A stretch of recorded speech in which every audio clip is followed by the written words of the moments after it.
할렐루야. 오늘 이 시간은 바로 우리의 신앙을 파괴하는 사단의 네 가지 전략에 대해서 이렇게 말씀드리고 싶습니다. 사단은 어떻게든지 우리가 천성길을 가는데 여러 가지 방법으로 우리의 신앙을 방해하고 주저앉히려고 하고 있지요. 사단의 네 가지 전략에 대해서 이 성경 시대나 오늘이나 사실은 달라지는 건 하나도 없습니다.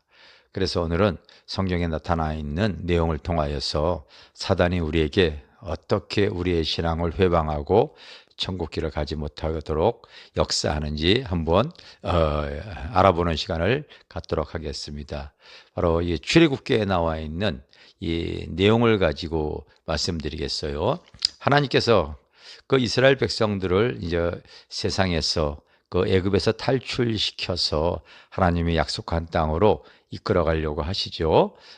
그럴 때 당시에 세상 임금 바로가 그거를 허락하지 않겠죠. 그 배경에는 보이지 않은 이 세상의 영이 바로를 붙잡고 있기 때문에 되어질 리가 없겠죠. 그래서 하나님께서는 그 하나님의 백성들을 이끌기 위해서 그 애굽 땅에 10가지 재앙을 내립니다. 그 재앙의 첫 번째가 피해 재앙을 내리고요. 둘째가 개구리 재앙을 또 이렇게 내립니다. 세 번째는 티끌 재앙이 있고 네 번째가 파리의 재앙이 생겨나죠. 이러한 재앙 때문에 이제 그제서야 바로가 이제 모세를 불러다가 이제 협상을 하려고 하죠. 그러면서 그 첫 번째 그 내용이 바로 뭐냐면 우리의 신앙을 방해하는 바로 보이지 않는 악한 영의 첫 번째 방해가 이런 내용이 나와 있습니다. 8장 그 있는 내용이에요. 여러분들도 꼭 참고해 보시길 바랍니다. 8장 25절에 보면 바로가 모세와 아론을 불러 이르되 너희는 가서 이 땅에서 너희 하나님께 제사를 드리라. 뭐하러 광야까지 가냐 힘들게. 가지 마라. 이 땅에서 그냥 예배 드려라. 이렇게 지금 회유하는 내용이 나오죠. 이게 여러분 오늘날 사단에 쓰는 첫 번째 전략입니다. 뭐하러 멀리 가서 신앙생활해. 그냥 편하게 신앙생활해. 여기서 해. 그냥 이렇게 할 수 있어. 얼마든지 그렇게 얘기를 하죠.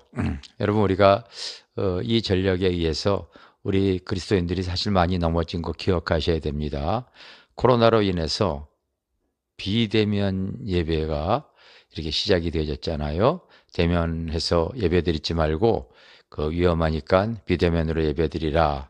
그래서 집에서 이게 2년 동안 한국교회 성도들이 그 억압으로 인해서 예배를 드렸는데 그것이 결국은 습관화되어져 버려가지고 이제 한국교회가 대면 예배로 다시 허용이 되어졌는데도 불구하고 교회마다 한 10% 이상의 성도들이 지금 주저앉아 버렸다고 이렇게 얘기하는 것을 우리가 알 수가 있지요. 바로 편하게 예배드려, 이곳에서 예배드려. 사단이 우리의 신앙을 바로 주저앉히는 첫 번째 전략입니다. 모세가 우리는 그럴 수 없다고 얘기를 하니까 바로가 두 번째 전략을 씁니다. 바로 8장 28절에 보면은 바로가 이르되 내가 너희를 보내리니 너희가 너희 하나님 여호와께 광야에서 제사를 드릴 것이나 너무 멀리 가지 마라. 이렇게 너무 멀리 가지 마라. 무슨 뜻입니까? 그래 너희가 하나님을 믿으러 제사 지내는데 깊이 빠지지 마. 적당히 믿어. 이런 얘기 아니겠습니까?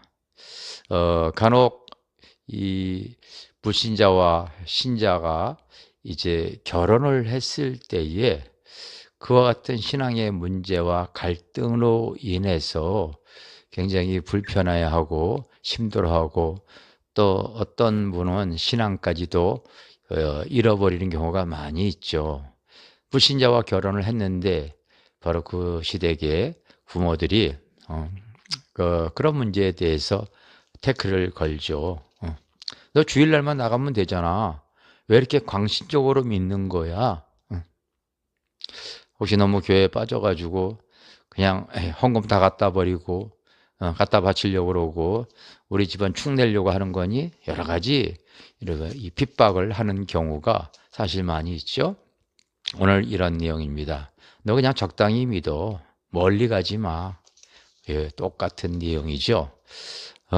모세는 이런 얘기를 들었을 때에 아니다. 우리는 하나님 앞에 광야에 나가서 예배하고 하나님이 약속한 땅으로 백성들을 이끌어 가고자 하니까요. 합성이 되어지질 않죠. 그래서 못 보내주겠다고 얘기를 했을 때에 하나님께서 계속해서 그 애굽 땅에 계속해서 재앙을 내리는 내용이 나오지 않습니까? 그래서 가축의 죽음이 나오고요. 악성종기가 생기기도 하고요. 또 메뚜기가 땅을 덮는 이런 여러 가지 재앙이 생겨집니다. 그랬더니 바로가 견딜 수가 없어서 다시 모세를 불러서 협상을 할 때에 어떤 내용을 가지고 이제 협상을 하냐면 바로가 그들에게 여러분 10장 10절에 보면 그런 내용이 나와 있어요. 바로가 그들에게 이르되 내가 너희와 너희의 어린아이들을 보내면 여호와가 너희와 함께함과 같으니라. 보라, 그것이 너희에게는 나쁜 것이니라. 그렇게 하지 말고 너희 장정만 가서 여호와를 섬기라. 이렇게 얘기하죠. 어른들만 가고 아이들은 놔두고 가라고 얘기를 합니다. 아이들을 사실은 볼모로 붙잡으려고 하고 있죠. 여러분, 우리 한국 교회가 이런 내용들을 잘 깨닫고 있지 못해서 지금 엄청난 이 손해, 신앙의 문제가 야기가 되어졌습니다. 부모들이 일찍부터 신앙생활을 해서 또 이 자녀도 자연스럽게 어렸을 때부터 신앙생활을 같이 부모하면서 이렇게 주일학교 다니고 중고등부도 이제 그 부모의 신앙 안에서 같이 신앙생활을 했었습니다. 그런데 이제 대학 입시가 가까워질 때에 그 열심히 서로 좋은 대학 가기 위해서 공부들을 열심히 하잖아요. 그러니까 그 믿는 자녀도 그 어떤 서로 경쟁해야 되다 보니까 엄마 나 이 대학을 좋은 대학 들어가야 되기 때문에 1년만 공부에 집중하기 위해서 학생회 예배 드리지 않게 교회 모임 이런 얘기도 하고 또 부모가 그렇게 또 강요하기도 합니다. 그래 너 대학교 들어가서 좋은 대학 들어가서 이제 그때 또 신앙생활하면 되지 하고 쉽게 합니다. 그런데 문제는 대학교 들어갔을 때에 그 집과 가까운 학교에 있으면 좋지만은 지방에 있는 학교라도 하게 되어지면 여러분 어떻게 되어집니까? 또 지방에 있는 부모가 서울로 학생을 보내게 되어지면은 기숙사 생활하게 되어지고 그러니까 떨어지게 되어지지 않습니까? 떨어지게 되어지다 보니까 또 부모의 간섭에서 벗어나고 또 학창 시절 때문에 또 신앙을 잊어버리고 그리고 그 아이들이 결국은 문제가 되어지는 거죠. 더 큰 문제는요, 유학입니다. 정상적으로 유학 갔을 때 그 아이가 잘 유학 생활을 잘 하는 가정도 많지만 유학 때문에 아이들 버리는 아이들도 많이 있어요. 특히 신앙 팔아먹는 일이 대다수죠. 제가 마포로 오기 전에 강서구 화곡동에서 이렇게 사역을 했었습니다. 교회 개척해서 그곳에 사역을 했었는데 그곳에 한 고위 공직자 성도님이 들어오셨어요. 그분이 참 신앙도 좋으셔가지고 제가 개척교회 어려울 때 그분이 저를 아주 좋은 음식점에 데려가가지고요. 그 외출레스가 다 서빙까지 하고 그 횟집이었는데 그 좋은 회를 사주셨는데 거기에 금가루가 뿌려져 있더라고요. 그게 먹는 금이에요. 그래서 기억에 납니다. 그 개척교회에 그렇게 잘 섬기시려고 했던 그분이 딸이 하나 있었는데 아주 귀하게 자란 딸이죠. 인물도 참 이뻤습니다. 그런데 딸이 이제 고등학교 졸업하고서 유학을 가겠다는 거예요. 그래서 교회에 기도를 받기를 원해서 왔을 때에 하나님께서 그 딸이 유학을 가게 되어지면은 바로 유리방황한다. 신앙도 다 잊어먹습니다. 그래서 하나님께서 가는 거를 원치 않습니다. 이런 예언 기도가 나왔고 유리방황하는 환상을 또 보게 되어졌죠. 그런데 그 딸이 자기가 원하는 것을 이루기 위해서 얼마나 부모에게 떼를 쓰는지요.